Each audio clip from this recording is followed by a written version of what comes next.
So it's been a weird few weeks. I did my wrap up last week, so I didn't really catch you up on what I've been reading. And I kind of just don't even know where to start. I am really struggling to figure out what I want to read at the moment, because the books that I said I was going to read, I just look at them and I'm like, I don't want to read them right now. So anyway, this is my little weekly catch up. So I need to update you on, I guess, the last 2 weeks. I haven't really been reading that much either, so that's also affected like where my thoughts are. But I have finished a book. So I did read Ali Hazelwood Bride, and I don't know if I should be embarrassed by this or not, but I do feel like this is my favorite Ali Hazelwood book. I've read Love Theoretically and I've read The Love Hypothesis, which are her beloved books. I do have Check and Mate, and I have not read that one, but I felt like those other two books, and I'm in the minority, I got so much secondhand embarrassment, and also I felt really like there was a lot of cringe in those books where, in terms of like the intimacy between the characters, I just didn't like it. I thought it was kind of weird the way that all those parts were written. I did feel it was quite cringeworthy. And I did enjoy Love Theoretically a little bit more than Love Hypothesis. So anyway, so I did go into this book thinking that it would be kind of the same. I don't know if it's just because it's vampires and werewolves, or were and vampire, however you want to pronounce them in the book. But I just kind of enjoyed it. I gave it a 4. It's not a 5-star, but I did give it a 4. I thoroughly enjoyed it. Yes, was it kind of weird, some of the parts? Yeah, it was. Is it just a little romance that you can read literally in 24 hours? Yes, it is. I read this super, super quickly. It's a book that you can read if you're not off-put by certain things.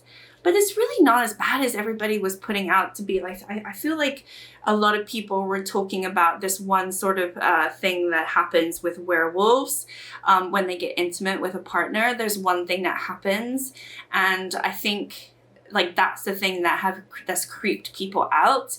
I just felt like, okay. I mean, it was just like, okay. I mean, it didn't really creep me out. It didn't like. I wasn't like repulsed or anything. I don't know. If you've read the book, you know what I'm talking about. I just thought, okay, whatever. But I kind of enjoyed the book. And so, yeah, I gave it a 4-star. I am still trying to read until I find a 5-star. So that has yet to happen. But this one was the first book that I finished this month. So before I even started that book, I had already started kind of reading these two. So I have The Whistling by Rebecca Netley, and I have Mistress of Lies by K.M. Enright.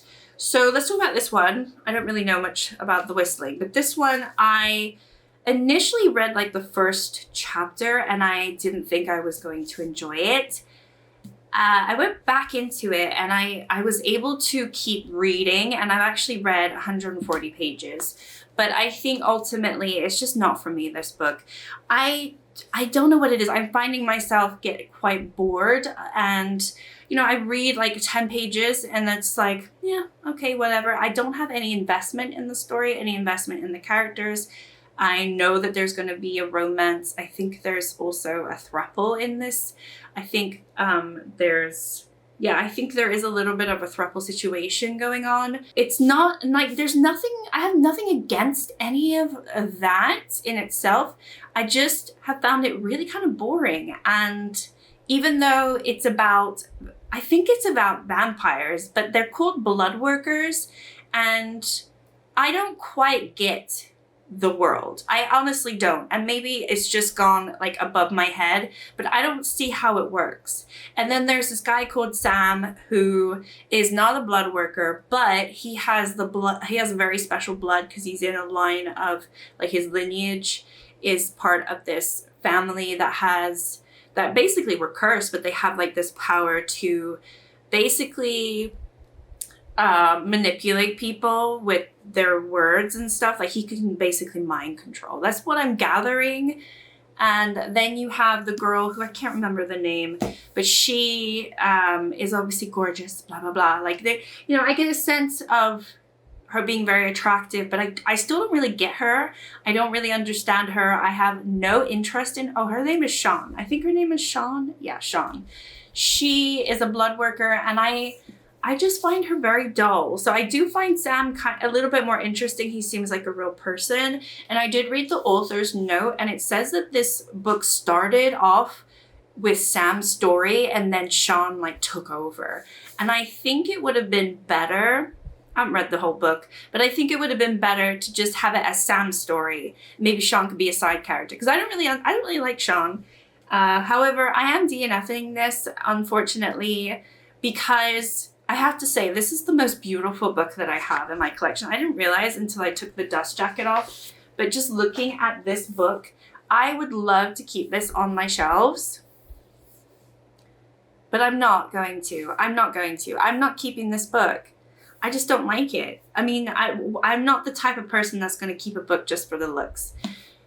If I were, I would keep this book, but I found it just dull. I don't know. I wanted to really like it. I think this cover is really ugly. I don't know why they went with this cover. I don't really like the artwork. No offense to the artist, but I way prefer what the actual book looks like. But yeah, this one is a DNF. I couldn't really do it. I got to I did like a third of the book, I would say. Yeah, like 30%. But sadly, I'm just going to have to unhaul this. So that one was not completed. I just had to be honest with myself. Sometimes you have to be honest with yourself. Or is it a book that you're actually going to like?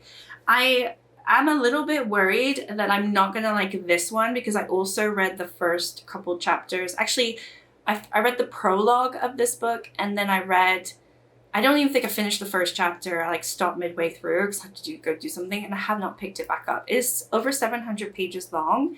And honestly, when I read the prologue, I was like, what on earth am I reading? I was so confused. I thought the way that the sentence structure was put together was a bit odd. I wasn't reading this book. I opened it and I was reading it, but I didn't feel like I was taking any of it in. So maybe it was just a bad moment for me. But I'm going to put this back on my shelves, because I took it off thinking I'm going to read this book, and I have no interest in reading this. It is too huge.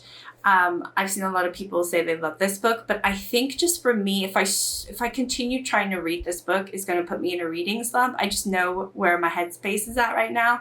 And because I can't even get into the first few pages and actually get the story, it's just not for me right now. But I'm not going to unhaul it or get rid of it.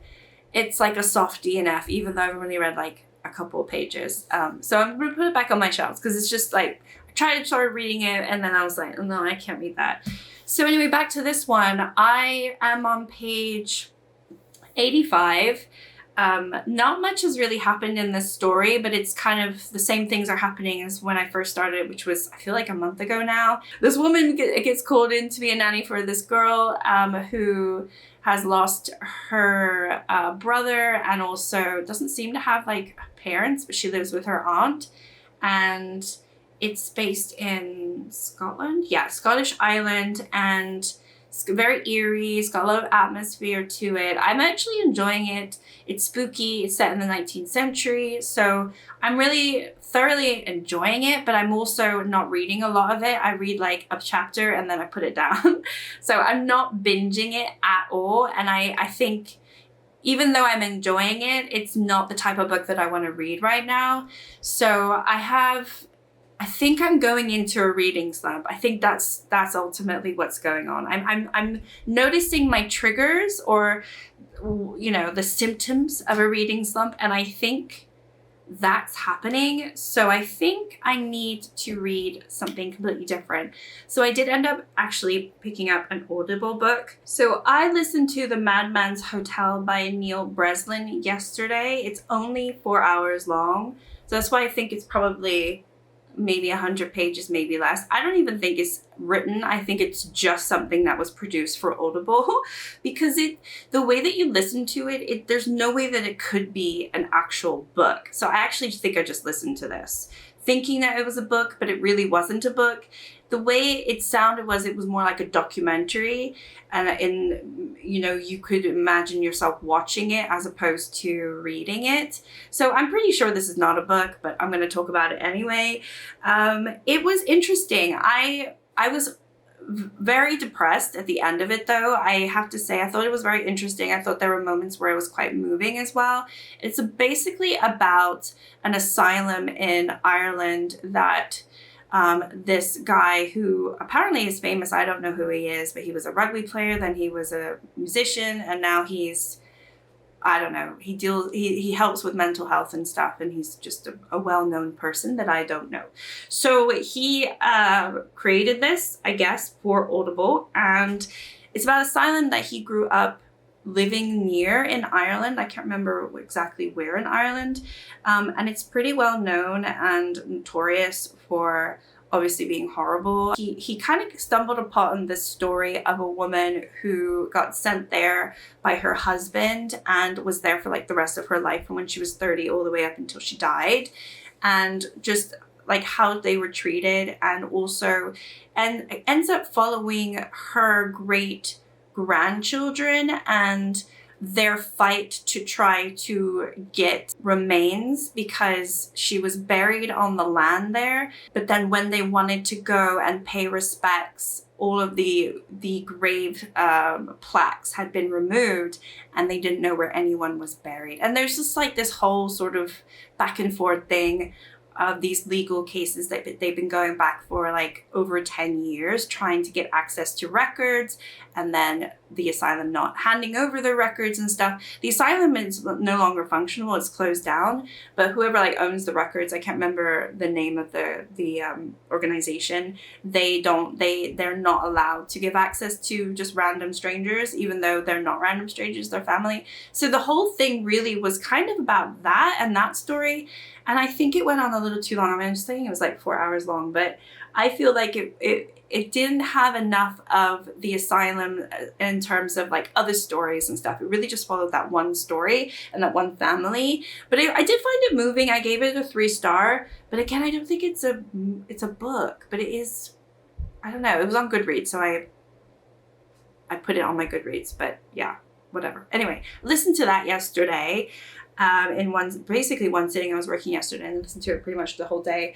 And then today I decided, because I said to myself, I'm not going to buy this book, but curiosity got the better of me, and I realized I hadn't really been listening to any books recently. I think the last time I listened to an Audible book was maybe February or March time, and generally it's not my preferred way of reading, but because I feel myself going into a reading slump, and I sit at my desk quite a lot working, and often at times I will listen to music, but I just thought, you know what, let me try to listen to some books. And this book is something that I just didn't want to buy, and it is Fourth Wing. But I figured, you know what, if I'm buying books like When the Moon Hatched, like I bought this myself, and this is kind of in the same vein, so I hear, why shouldn't I read Fourth Wing and see if I like it?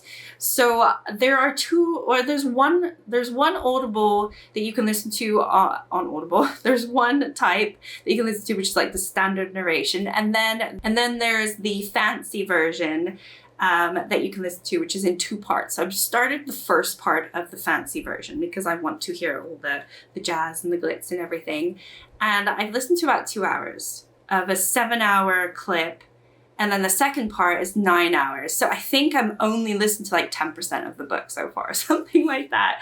But basically, and I kind of know the story of this because I've watched so many videos of people bashing this book because, again, curiosity. But I'm listening to it, and you know what? It's fair enough. Like it reads very YA so far from what's been happening, but I know that it does get steamy. And I know it's definitely not YA. So I can understand already like where maybe that would clash with some people. Because the girl does seem a little young, but she's also like being treated as lesser than because she's frail and she can bruise and break easily, blah, blah, blah. Which I already knew all of this too. And there's already like 2 guys that we know are really, really handsome. One is a childhood friend, and he was very protective, and already I think he's lovely. And then the other one, which I know she's gonna fall for, is this mean, nasty guy, but he's got like these really dark eyes, and apparently he wants to kill her. And I don't know why I keep going like this. And I know he's gonna be the one that she goes with, but you know what, why can't it be the nice guy? Nice guys always finish last. I swear.